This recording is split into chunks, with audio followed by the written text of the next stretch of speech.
Video එක බලන්න කලින් ඔයා තවමත් අපිට සබස්ක්‍රයිබ් කරලා නැත්නම් ඉක්මනටම අපිට සබස්ක්‍රයිබ් කරන්න.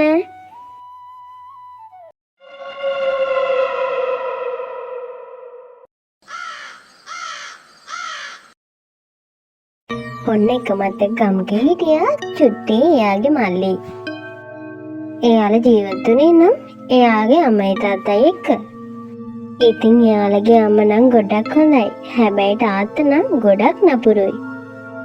මහත්තයා අයියනේ ඔය අදත් පරක්කු වෙලා ආවේ. තමුන්ට මොකද මං පරක්කු වෙලාවත් මං එන්නේ මට ඕන වෙලාවට. අනේ අයි මහත්තයා ඔච්චර කේන්ති ගන්නේ. මං ඔයාට වැරද්දක් කිව්වේ නෑනේ. මට ඇත්තටම තමුසව පේන්න බෑ.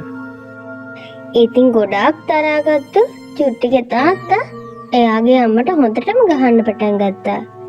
ඉතින් චුට්ටිගේ අම්මා එකපාරටම බිම නැදන් වැටුණා. ඉතින් චුට්ටිගේ තාත්තා මේ ගැන ගොඩාක් බය වෙලා ගෙදරින් පැන ගන්න උත්සාහ කරා. ඉතින් එයා හොරෙන්ම වෙන ගමකට යන්න පිටත් වුණා.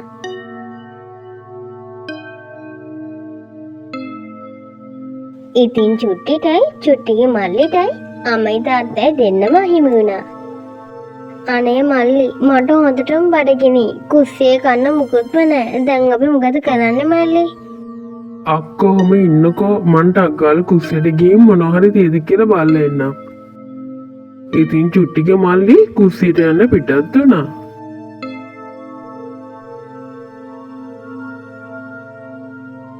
හැබැයි ඉතින් කුස්සියේ නම් මුකුත්ම තිබ්බේ නැහැ. අනේ බලන්නකෝ අක්කේ කුස්සියේ මුකුත්ම නැහැ. දැන් අපි මොනවද කන්නේ? ඔයාට හොඳටම බඩගිනිත් ඇති නේද? අනේ කමන්නේ මල්ලි. අපි දැන් නිදාගම්මුකෝ. හෙට උදේම මොකක් හරි කරන්න බලමු. ඔන්න ඉතින් චුට්ටිගේ මල්ලි බඩගින්නෙම නිදාගත්තා.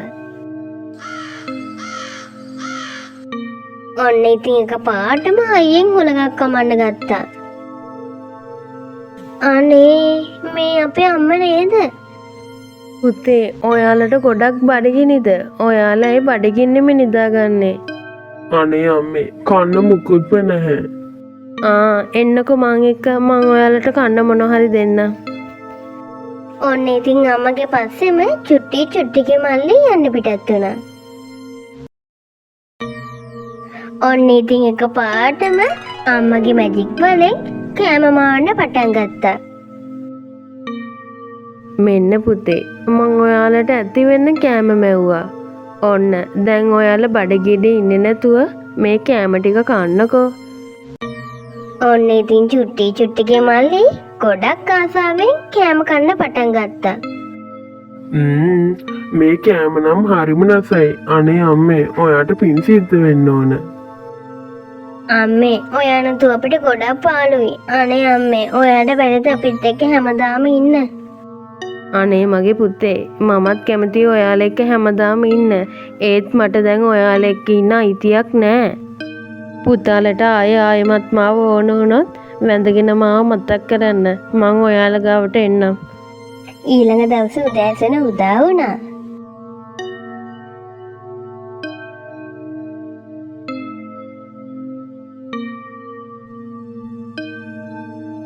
අක්කේ දැන් අපි මොකද කරන්නේ? අපි ළඟ සල්ලිත් නෑනේ. අපි කොහොමද ඉස්සරහට ජීවත් වෙන්නේ?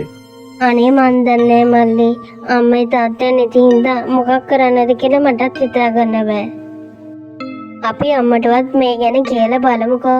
අම්මා මොනවා හරිම අපිට කියාවේ. ඔන්න එතකොටම චුට්ටිගේ මල්ලි අම්මව මතක් කරගෙන වැදගෙන හිටියා. එතකොටම එයාලගේ අම්මා මැවුණා. අම්මේ දැන් අපි මොකද කරන්නේ? අපේ අතේ සල්ලිත් නෑ. පුතේ මන් දන්න ඔයාලා මේ වෙලාවේ ගොඩක් අසරණ වෙලා කියලා. මං ඔයාලට අදහසක් කියන්නම්. ඔයාලට එක සමහරක් විට කරන්න පුළුවන් වෙයි. මොකද්ද අම්මේ අදහස? මොකද්ද අපි දැන් කරන්න ඕන? මට නම් දැනුත් හොඳටම බඩගිනි අම්මේ. මෙහෙම කරන්නකො පුතේ. ඔයාලා ගමේ හන්දියේම බුරියානි කඩයක් දාගන්න. සමහරක් විට ගමේ අය ගොඩක් කැමති වෙයි ඔයාලගේ බුරියානි කන්න. අනේ අම්මේ අපි බුරියානි හදන්න දන්නේ නැහනේ. අපි කොහොමද බුරියානි හදන්නේ? මං ඔයාලට කියලා දෙන්නම් ඒ විදියට හදන්නකෝ. ඔන්න ඉතින් චුට්ටිගේ මල්ලි තරගෙට බිරියානි හදන්න පටන් ගත්තා. ඉතින් මේ දෙන්න බුරියානි හදන හැටි අම්මත් ළඟ ඉඳන් හැමතිස්සෙම බලන් හිටියා. ඒ වගේම බුරියානි හදන හැටිත් මුලීද අම්මා එයාලට ලස්සනට කියලා දුන්නා. ඉතින් ගමේ අයත් හරියට මෙයාලගෙන් බුරියානි කන්න පටන් ගත්තා. ඔන්න ඉතින් දවසක් මේ ගමේම බුරියානි විකුණන තවත් මිනිස්සෙක් චුට්ටිගේ මල්ලිට හොඳටම බනින්න පටන් ගත්තා. සමුල්ලට කොහොමද හයියක් මේ විදියට කඩියක් දාන්න? සමුල්ල නිසා මගේ කඩේ ආදායම හොඳටම බෑලා. ඒක නිසා කරුණා කරලා ওই කඩේ හෙටම වහන්න ඕන.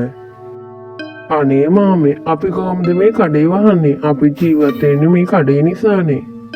අනේ තරහ වෙන්න එපා මාමේ, අපිට නම් ඒක කරන්න බෑ. එහෙමද? ඉන්නකො හෙට උදේ වෙනකොට ওই මුළු කඩේම මං කුඩු කරනවා. ඔහිලා දන්නේ මගේ හැටි. අනේ මාමේ එහෙම කරන්න එපා. අපි ජීවත් වෙන්නේ මේ කඩේ නිසානේ. ඔන්න එතකොටම චුට්ටිගේ අම්ම එතනට ආවා. තමුන් කොහොමද මගේ දරුවන්ට ඔහොම කතා කරන්නේ? ඉන්නවා තමුන්ට මං හොඳ වැඩක් කරන්නම්. ඔන්න එතකොටම චුට්ටිගේ අම්මා එයාගේ මායා බලෙන් කටින් ගින්දර පිට කරා. ඔන්න ඒකට හොඳටම බය වෙච්ච අර මනුස්සයා එකපාරටම දුවන්න පටන් ගත්තා. හැබැයි මේ මනුස්සයා ආයේ පැත්තටවත් ආවේ නැහැ. කාලේ කෙමින් ගෙවිලා ගියා. චුට්ටිගේ තාත්තා තවත් කාන්තාවක් සමග එයාලගේ ගෙදර ආවා. තාත්තේ මේ කවුද? අපි මීට කලින් මෙයාව කවමදාවත් දැකලා නැහැ. මෙයා තමයි අද ඉඳන් ඔයාලගේ අලුත් අම්මා. අද ඉඳන් මෙයාට අම්මා කියලා කතා කරන්නේ. අනේ තාත්තේ අපිට ඉන්නේ එක අම්මයිනේ. අපිට තවත් අම්මලා එපා. ඔහෙලගේ අම්මා මැරුණනේ. ආයෙමත් ඔහෙලගේ අම්මා එන්නේ නැහැ. ඒකෙන් තමයි මම ඉක්මනටම වෙනක සාදයක් කරගත්තේ. දැන් ඔහෙලට අම්ම කෙනෙක් ඉන්නවා. නැති වුණො අම්මෙක් ගැන ආයෙ කියන්න එපා. තාත්තේ අපේ අම්ම නැති වුණාට අපේ අම්මා තාමත් අපිත් එක්ක ඉන්නවා. මොන කතාවක්ද නිමල් මේ දරුව කියන්නේ? එයාලගේ අම්ම තාමත් ඉන්නව කියලා. අනේ මන් දන්නේ අම්ම නැති වුණාම මේ ළමයින්ට පිස්සුවත් ඇතිලද කියලා. මැරිච්ච මිනිස්සු ආයෙමත් එන්නේ නෑ ළමයෝ. නෑ තාත්තේ. ඔන්න බලන්නකෝ තව ටිකකින් ඔයාට අපේ අම්මව පේනේ. මේ මොනවාද මේ ළමයි දෙන්න කියන්නේ? දැන් මන් දෙනවා දෙකක්. අම්ම ගියපු තැනටම ළමයි දෙන්නටත් යන්න. ඔන්න එහෙම කියනවා සමගම එකපාරටම එයාලගේ අම්ම එන්න පටන් ගත්තා. තමුන්ට කොහෙද අයියක් මගේ ළමයිට ওই විදිහට කතා කරන්න? ඔව් ඔබ හරි. මම මැරුණා තමයි. ඒත් මගේ ළමයිත් එක්ක මං තාමත් ඉන්නවා. තමුන් වෙනක සාදයක් කරගත්ත නම් තමුන්ට මෙහෙ ඉන්න බෑ. මේ ගෙදර ළමයිගේ ගෙදර. ඒක නිසා දැම්මම මෙහෙන් යනවා. ආයි පැත්ත පළාතේ ඔන්න එන්න එපා. ඉතින් එහෙම කියලා අම්ම එකපාරටම කටින් කින්දර මවන්න පටන් ගත්තා. ඔන්න ඒකට බය වෙච්ච නිමලුයි එයාගේ අලුත් බිරිඳයි එකපාරටම දුවන්න පටන් ගත්තා. ඔන්න අදත් කතාව ලස්සනයිද? ලස්සනයි නම් අපි ඉක්මනටම subscribe කරන්න.